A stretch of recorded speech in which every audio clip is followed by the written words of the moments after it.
Hello friends, last video में मैंने आपको कहा था कि मैं आपको मेरी पहली और अधूरी प्रेम कहानी के बारे में बताऊंगा। तो चलिए देखते हैं कि वह कहानी क्या थी। दोस्तों, उस उम्र में मैंने उसे चाहा था। उस उम्र में मैंने उसे चाहा था जिस उम्र में मैं जिस्म से वाकिफ नहीं था। जी हाँ दोस्तों, मैंने उस लड़की को उस उम्र में चाहा था जब मुझे हुस्न और जिस्म क्या होता है वह भी पता नहीं था। दोस्तों, वह लड़की मेरे गांव के पास ही रहती थी और जब मैं 8th स्टैंडर्ड में था तभी से मैं उसके बारे में सोचने लगा था। मुझे तो पता भी नहीं था कि इसे ही प्यार कहा जाता है। बस जब भी उसका जिक्र होता था, जब भी मैं उससे मिलता था, तब अजीब सा सुकून मिलता था। दोस्तों, मैंने पहले भी आपको बताया है कि मेरी गरीबी ने मुझे इतना जकड़ लिया था कि इस न्यूनगंड की वजह से मैं किसी से भी सही ढंग से बात नहीं कर पाता था। यहाँ तक कि मैं उस लड़की से भी बात नहीं करता था और करता भी तो हिचकिचाते हुए। उसके मम्मी पापा से भी मुझे बहुत डर लगता था। धीरे धीरे वह डर कम होता गया और उनके घर मेरा आना जाना शुरू हुआ। कभी कभी वह भी हमारे घर आती थी। समय आगे बढ़ता गया और हम दोनों भी बड़े होते गए और यह सिलसिला भी आगे बढ़ता गया। अब मुझे समझदारी आ गई थी और प्यार का एहसास हो चुका था और प्यार का यह छोटा पौधा अब हरे भरे पेड़ में तब्दील हो चुका था। बस अब उसमें फूल खिलना बाकी था। शायद जिस दिन मैं अपने प्यार का इजहार करता और उसकी तरफ से मंजूरी का ठप्पा लग जाता, तब फूलों का खिलना भी शुरू हो जाता। मगर मैं अब तक हिम्मत नहीं जुटा पाया था। मुझे डर लग रहा था कि कहीं उसे बुरा न लग जाए और वह अपने माँ बाप से मेरी कंप्लेन न कर दे। हालांकि उसके बर्ताव से भी मुझे लग रहा था कि शायद वह भी मुझे चाहने लगी है, मगर कभी उसकी तरफ से पहल नहीं हुई। मुझे लग रहा था कि शायद वह मुझसे पहल की उम्मीद कर रही है, मगर मैं डर की वजह से हिम्मत नहीं जुटा पा रहा था। तड़प कर देखो किसी की चाहत में, तड़प कर देखो किसी की चाहत में, पता चलेगा इंतजार क्या होता है। तड़प कर देखो किसी की चाहत में, पता चलेगा इंतजार क्या होता है। यूं ही मिल जाता बिना कोई तड़पे तो, यूं ही मिल जाता बिना कोई तड़पे तो, कैसे पता चलेगा कि प्यार क्या होता है।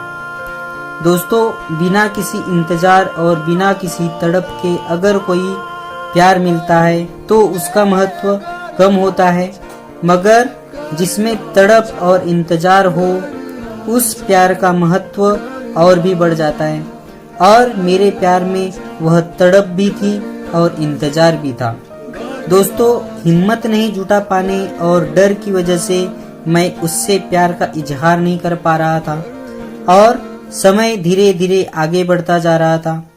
मैंने 10th पास की, 12th पास किया, BA फर्स्ट ईयर और बाद में D.Ed करने के बाद स्कूल में टीचिंग भी स्टार्ट कर ली, मगर अभी तक मैं इजहार नहीं कर पाया था।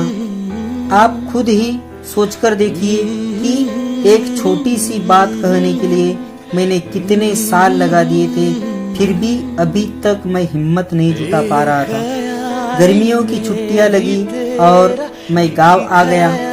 उसी समय बॉबी देओल, प्रियंका चोपड़ा और बिपाशा बसु की बरसात फिल्म रिलीज हुई थी। उसकी CD मैं लेकर गया था। मेरे गांव पहुंचने के दूसरे दिन ही वह मेरे घर आ गई। मेरे पास वह CD देखकर उसने फिल्म के गाने व थोड़ी बहुत स्टोरी भी बता दी। उसके घर में टीवी थी, शायद ट्रेलर देखी होगी उसने। उसके मुंह से यह सब सुनकर अब मुझे लगने लगा था कि वह भी मुझे चाहती है। क्योंकि फिल्म की स्टोरी भी कुछ कुछ हमारी स्टोरी से मिलती थी, मगर वह भ्रम अचानक से टूटता नजर आने लगा था।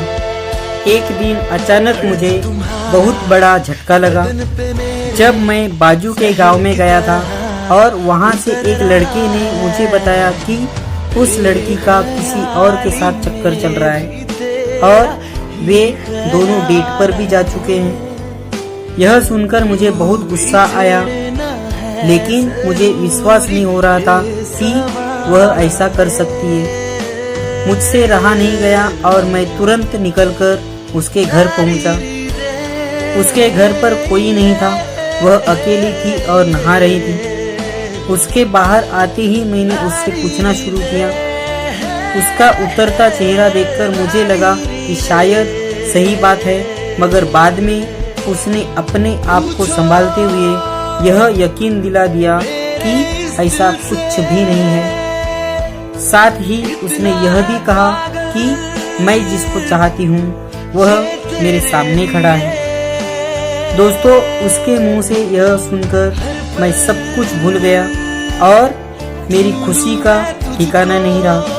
रहता भी कैसे, क्योंकि इतने दिनों से जो बात कहने के लिए मैं हिम्मत जुटाने की कोशिश कर रहा था, वह बात आज उसने ही कह दी थी।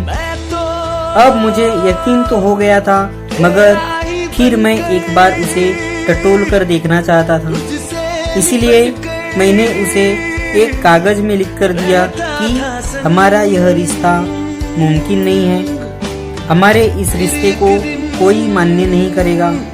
तब उसने जिद में आकर उस कागज को फाड़ा और हथेली पर रखकर आग लगा दी। मैं झट से गया और उस आग को बुझाया। वह आग कागज में लगने की वजह से उसे तो कुछ नहीं हुआ, मगर बुझाने के चक्कर में मेरा हाथ थोड़ा जल जरूर गया था। मगर उसकी इस हरकत ने मेरे विश्वास को और भी पक्का कर दिया था। गर्मी की छुट्टियां समाप्त हो चुकी थी और मैं इस विश्वास के साथ मुंबई आ गया कि अब सब कुछ ठीक ठाक हो गया है। मगर अब उसने अपनी औकात दिखाना शुरू कर दी। शुरुआत के कुछ दिन तो उसने मुझसे फोन पर अच्छे से बात की, मगर अब वह मुझे नजरअंदाज करने लगी थी। धीरे धीरे यह बात इतनी आगे बढ़ गई कि वह अब मुझसे बिल्कुल भी बात नहीं करना चाहती थी। अब मैं बहुत परेशान हो गया था। मुझे समझ में नहीं आ रहा था कि आखिर क्या बात है जिसकी वजह से वह मुझसे बात तक नहीं करना चाहती। जिंदगी में सबसे ज्यादा दर्द तब होता है दोस्तों, जिंदगी में सबसे ज्यादा दर्द तब होता है दोस्तों जब अपना ही कोई हमें नजरअंदाज करता है। जी हाँ दोस्तों, उसके इस नजरअंदाज की वजह से अब मुझे बहुत तकलीफ होने लगी थी। इधर उधर से बस यही बात याद आती थी, अब वह मुझसे प्यार करती है या नहीं यह बात नहीं, बल्कि अब यह बात मुझे परेशान करने लगी थी कि वह मुझे नजरअंदाज क्यों कर रही है। अब वह तो मुझसे बात करने से रही, इसीलिए अब मैंने किसी और से पता करने की कोशिश की। तब जाकर मुझे पता चला कि उसका चक्कर एक लड़के के साथ चल रहा है जिसकी दुकान है और वह पैसे वाला है। साथ ही यह भी पता चला कि पहले वाली बात भी सच थी। अब तो मेरा माथा ही ठनक गया। अब मुझे इस बात का गुस्सा नहीं था कि वह मुझसे प्यार नहीं करती, बल्कि इस बात का गुस्सा था कि उसने मुझे धोखा दिया था और अपने आप को बचाने के लिए उसने मेरा इस्तेमाल किया था। फिर भी मेरा मन कह रहा था कि जा और आमने सामने बात करके उसे मना। फिर से दिवाली की छुट्टियां लगी और मैं गांव गया। गुस्सा तो मुझे था ही, मगर फिर भी मैंने उससे मिलने और समझाने का प्रयास किया, मगर उसने मिलने से इनकार कर दिया। अब तो मेरे मन में आया कि उसे बदनाम कर दूं, लेकिन अफसोस की बात यह थी दोस्तों कि वह पहले से ही बदनाम हो चुकी थी। गांव में यह बात सभी को पता चल गई थी।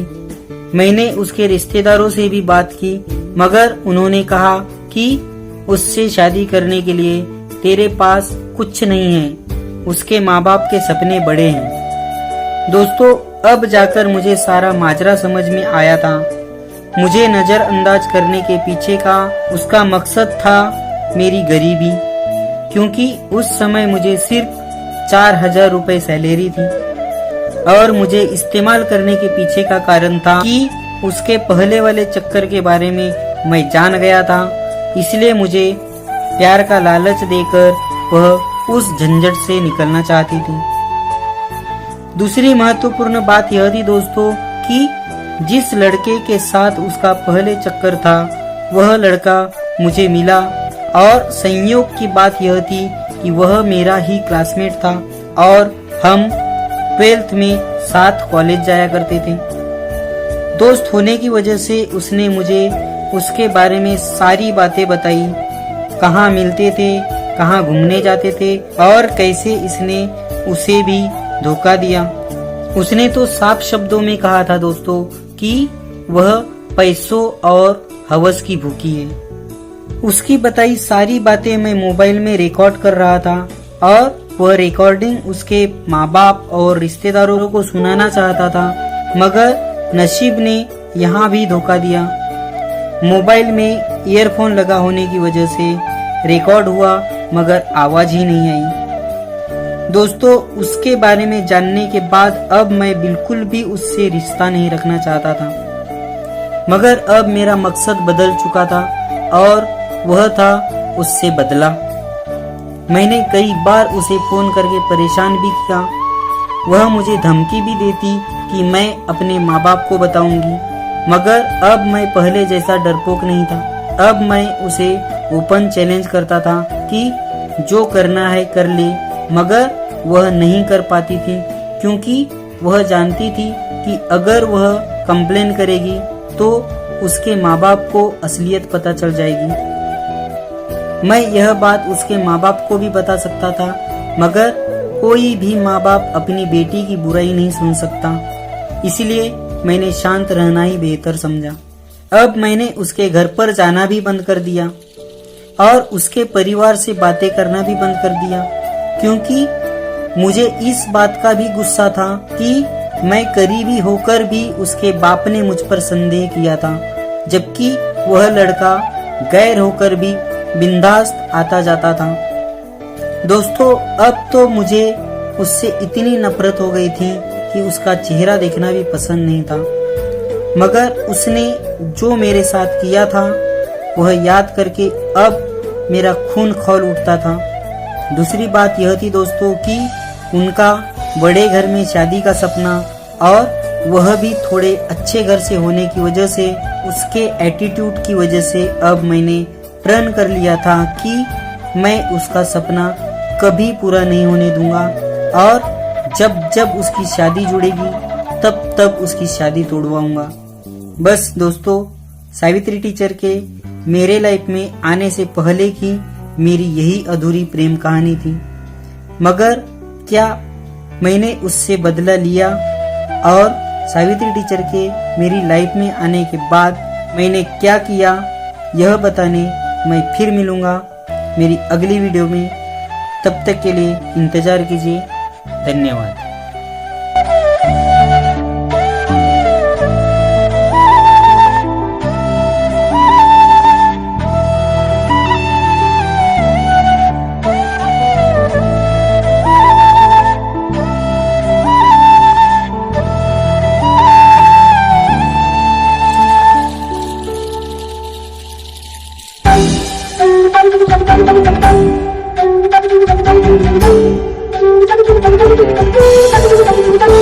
Thank you.